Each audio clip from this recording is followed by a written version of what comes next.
এক মুঠো চাঁদের আলো পর্ব ৩। লেখিকা নুসরাত ফারিয়া, কণ্ঠে আমি তামান্না। এই মেয়ে, এইভাবে দৌড়াচ্ছ কেন? কর্কশ গলার আওয়াজে আলোর পা জোড়া শ্লথ হয়ে যায়। মাথা তুলে সামনে তাকিয়ে দেখে একজন ভদ্র মহিলা গম্ভীর মুখে দাঁড়িয়ে আছে। ইনি হচ্ছেন খানবাড়ির ছোট বউ তাহমিনা খান, আধার স্যারের ছোট মা, সাথে তার শাশুড়িও বটে। বিয়েটা ঘরোয়াভাবে হলেও সে এই পরিবারের কিছু কিছু সদস্যদের চেনে, তবে খুবই কম সময়ে সাক্ষাৎ হয়েছে। আলো মাথায় ওড়না দিয়ে সুন্দর করে সালাম দিল। তাহমিনা খান গম্ভীর মুখে সালামের জবাব দিয়ে নতুন বউয়ের আপাদমস্তক পর্যবেক্ষণ করে নিলেন। মেয়েটাকে দেখে বোঝা দায় সে ভার্সিটির ছাত্রী। বাচ্চা বাচ্চা লম্বাটে ফর্সা চেহারা রক্তিম হয়ে আছে। হ্যাংলা পাতলা শরীরে আকাশি রঙা সালোয়ার কামিজ জড়ানো। হাইট 5 ফুট 3 ইঞ্চি হওয়ায় মেয়েটাকে পিচ্চি পিচ্চি লাগছে। মনে হচ্ছে সবে কলেজে উঠেছে। তিনি কিছু একটা লক্ষ্য করে শুধালেন, গোসল করনি? শাশুড়ির কথা শুনে আলো আমতা আমতা করল। এত সকালে কেন গোসল করব মা? আমি তো দুপুরে গোসল করি। তাহমিনা খানের যা বোঝার তা বোঝা হয়ে গেল। তিনি মনে মনে স্বস্তির নিঃশ্বাস ছাড়লেন। তাহলে আধার মেয়েটাকে মেনে নেয়নি। অবশ্য এটাই হওয়ার ছিল। তিনি নিজেকে সামলিয়ে ধীর কণ্ঠে বললেন, শোনো মেয়ে, তুমি এখন এই বাড়ির বড় বউ, আর এটা তোমার বাপের বাড়ি না যে এদিক ওদিক নিচে কুদে বেড়াবে। সব সময় মনে রাখবে এটা তোমার শ্বশুর বাড়ি। আমি তোমার ব্যাপারে যতটুকু জানতে পেরেছি ততটুকুতেই বুঝে গিয়েছি তুমি কেমন মেয়ে। তাই আগে থেকেই সাবধান করে দিচ্ছি। বাড়ির বউ বউয়ের মতোই থাকার চেষ্টা করবে, অহেতুক বাড়িতে ঝামেলা সৃষ্টি করবে না। আলো চুপচাপ শুনে ভদ্র মেয়ের মতো মাথা নাড়িয়ে বলল, আপনি চিন্তা করবেন না মা, আমি কথাগুলো মনে রাখবো ইনশাআল্লাহ। তাহমিনা খান আর কিছু না বলে সেখান থেকে চলে গেলেন রান্নাঘরের দিকে। আলো আর চোখে ড্রয়িং রুমের চারপাশটায় নজর বুলিয়ে নিয়ে পিছনে ফিরতেই ভড়কে গেল। আধার স্যার এদিকেই আসছে, হয়তো ড্রেস চেঞ্জ করার জন্য। আলো শুকনো ঢোক গিলে তাড়াহুড়ো করে বিলাসবহুল সোফার পিছনে গিয়ে লুকিয়ে পড়ল। আপাতত এই বদলোকের সামনে সে পড়তে চায় না, নয়তো দেখা যাবে নেক্সট গরম চা তার গায়ের উপরেই ঢেলে দিয়েছে। তাই সে রিস্ক নিতে চাচ্ছে না। আধার আলোকে দেখেও না দেখার ভান করে রুমে চলে গেল। যত তাড়াতাড়ি সম্ভব দাদাজানকে ম্যানেজ করে এই পাগল মেয়েটার হাত থেকে রেহাই পেতেই হবে, নয়তো তার বিগড়ে যাওয়া জীবন আরও বিগড়ে যাবে। এই বেয়াদব মেয়েটা। দুপুরের দিকে বাপের বাড়ির এসেছে আলো।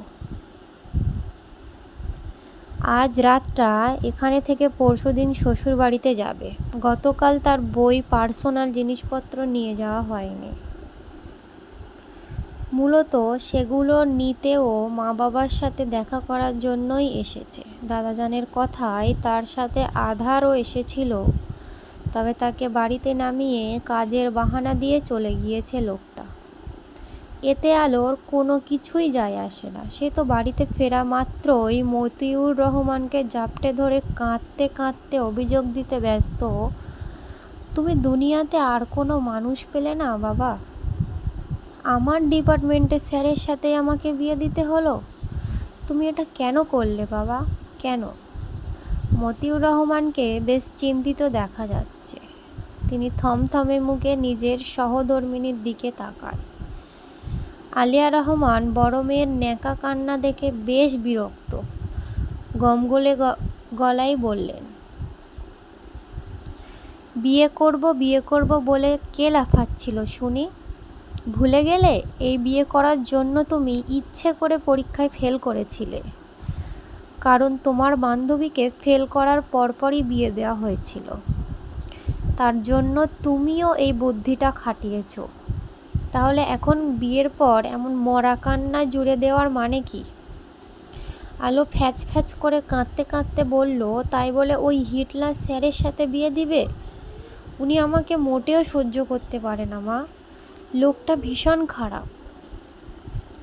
বড় বোনের কথা শুনে ছায়া ফট করে বলে উঠল, কিন্তু আমি শুনেছি তুমি ভার্সিটিতে আধার স্যারকে জ্বালাও। একবার তো ওনার গাড়ির 4 চাকার হাওয়া বের করে দিয়েছিলে আপু। ছোট বোনের কথা শুনে আলো রাগে ধমক দিল, চুপ কর বেয়াদব, ওই লোকটার ব্যাপারে একদম ওকালতি করতে আসবি না, নয়তো আমি বাবাকে বলে দিব তুই কলেজে গিয়ে কাদের দেখে ক্রাশ খেয়ে মটকা মেরে পড়ে থাকিস। ছায়া দমে গেল, ভুলেও আর কিছুই বলল না প্রতি উত্তরে। আলো তার বাবার দিকে তাকিয়ে অসহায় কণ্ঠে বলল, ও বাবা, বাবা গো, আমি আর বিয়ে করতে চাইবো না, এইবারের মতো তোমার অবুঝ মেয়েকে ক্ষমা করে দাও। এই যে পিঙ্কি প্রমিস করছি, আর জীবনেও বিয়ের নাম মুখে নেব না, ঢের শিক্ষা হয়েছে। মতিউর রহমান মেয়ের চোখের পানি মুছে দিয়ে শান্ত গলায় বললেন, তুমি যেমনটা ভাবছো আধার তেমনটা না মামনি। ছেলেটা ভীষণ ভালো, হ্যাঁ একটু কম কথা বলে, গম্ভীর স্বভাবের, তাই তোমার এমনটা মনে হয়।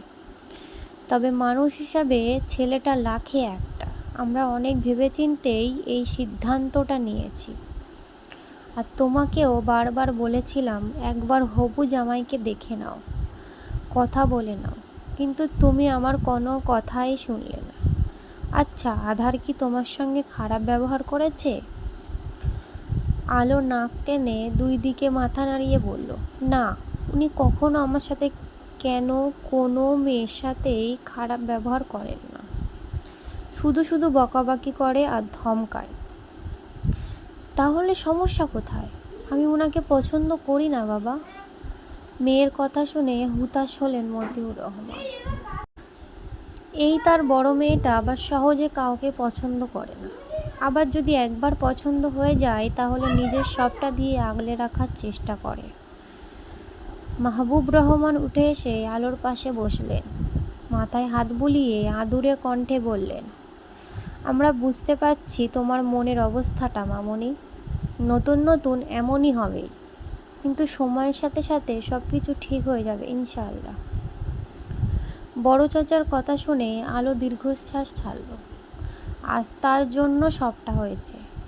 সে যদি অতিমাত্রায় বাড়াবাড়ি না করত তাহলে এই দিনটা দেখতে হতো না তার। সব দোষ তার। এখন ইচ্ছে করছে সময় রিপিট করে পিছনে ফিরে যেতে, কিন্তু সেটাও সম্ভব নয়, তার যে এখন সব পথ বন্ধ।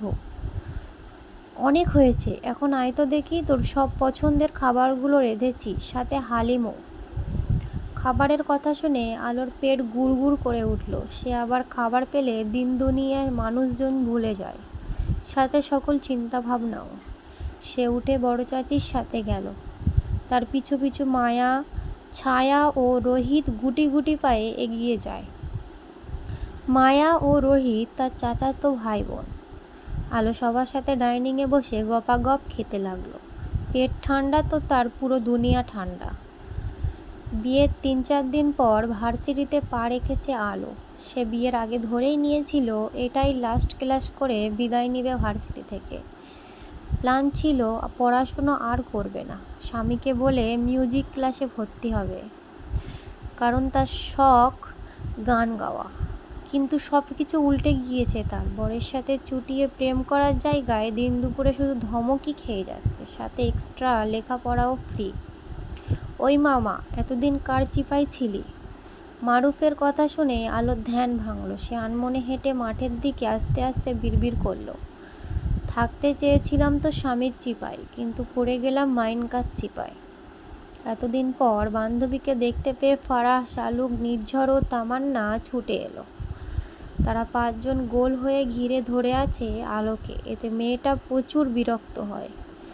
সকাল থেকেই মন মেজাজ একটুও ভালো নেই তার। তার উপর ভার্সিটিতে পা রাখতে না রাখতেই 5 শয়তান গোয়েন্দার মতো জেঁকে ধরেছে, যেন সে চোর আর এরা পুলিশ। কি সমস্যা তোদের? এইভাবে জোকের মতো চিপকে লেগে গেছিস কেন? আলো চোখ মুখ কুঁচকে বিড়বিড় করে। ফারা উদ্বিগ্ন কণ্ঠে বলল, খবর পেলাম তুই নাকি বিয়ে শাদি করেছিস। শালুকও বলল, আমাদের ছেড়ে তুই একা একা বিয়ে করতে পারলি? পর মুহূর্তে নির্ঝর দাঁত কেলিয়ে বলল, দোস্ত, সুগার ড্যাডিকে বিয়ে করেছিস নাকি? তার জন্য আমাদেরকে জানাসনি? সবার কথা শুনে মারব বিরক্তিকর কণ্ঠে বলল, আরে ধুর বাল, থাম তোরা, একসাথে এত প্রশ্ন করলে জবাব দেবে কিভাবে? তামান্না এগিয়ে এসে আলোর হাত ধরে চিন্তিত গলায় জানতে চাইল, তুই ঠিক আছিস আলো? তোকে দেখে কেমন কেমন লাগছে। আলো শব্দ করে দীর্ঘশ্বাস ছাড়ল। সে আগেই জানতো এরা সবাই জেনে যাবে, আর এর পিছনে তার ছোট বোনের বাম হাত আছে সেটাও জানে। শয়তানটা পারলে পুরো পৃথিবীকেই জানিয়ে দিবে সে বিবাহিত। কী রে, চুপ করে আছিস কেন? কিছু তো বল। আলো কাঁধের ব্যাগ ঠিক করে বলল, ক্লাস টাইম হয়ে এসেছে, চল। আলো শর্টকাটে তার বিয়ের কাহিনী বলে গেল। সে চেয়েছিল একেবারে বিয়ে করে বরকে সঙ্গে নিয়ে এসে বন্ধুমহলকে সারপ্রাইজ দিবে। তার ওপর একদম হুট করে বিয়ে হওয়ায় সেভাবে কাউকেই বলতে পারেনি। তবুও সে ম্যানেজ করে বলেছিল, কিন্তু তার কথাকে কেউ বিশ্বাসই করেনি, কারণ সে এমন বারে বারেই করে থাকে। তাই তো সিরিয়াস সময়ে কেউ কিছু বিশ্বাস করতে চায় না, স্বয়ং তাকেও না। সব কিছু শুনে ফারা বলল, বুঝলাম সব। আচ্ছা, দুলোভাইকে কবে দেখাবি? আলো এখনও জানায়নি তার বর স্বয়ং এই ভার্সিটির ওই হিটলার প্রফেসরটা, আর সে জানাতেও চায় না, কারণ ওই লোকটার ব্যাপারে বন্ধুমহলে সবার কাছে অনেক অনেক গসিপ করেছে। 14 গোষ্ঠী ধোয়া থেকে শুরু করে নানা রকম আকাম কুকামও ঘটিয়েছে। যেই স্যারকে দেখতে পারে না, আজ ওই লোকটাই তার স্বামী ভাবতেও বুকের ভেতর চিনচিনে ব্যথা করছে। তার মতো এত ভালো একটা মেয়ের জীবনে এটাই কি প্রাপ্য ছিল?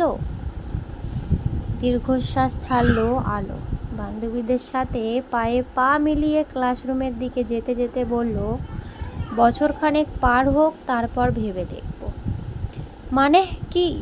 মানেটা খুব সিম্পল সালু, আমার স্বামীর সাথে বছর পর দেখা করাবো। কেন, উনি নেই? বাক্যটি শুনে সবার পা থেমে গেল। একই সাথে অবাক কণ্ঠে বলল, নেই মানে? উনি দেশের বাইরে থাকে, বিয়ের পরই চলে গিয়েছে, ফিরবে 10 বছর পর মেবি। ডাহা মিথ্যে কথা বলে মনে মনে মাপ চাইল আলো। এদিকে নির্ঝর হঠাৎই হেসে উঠে বলল, তার মানে আমার সন্দেহটাই ঠিক, তুইও তুলির মতো বিদেশে থাকা সুগার ড্যাডিকে বিয়ে করেছিস? শাহ শাহ, তা বয়স কত? নিশ্চয়ই 60।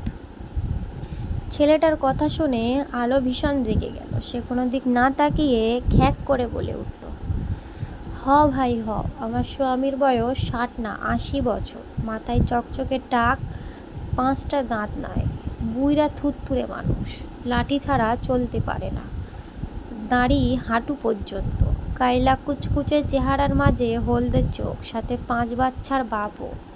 হয়েছে, এবার শান্তি। বান্ধবীর এহেন কথা শুনে সবাই বেকুব বনে গেল।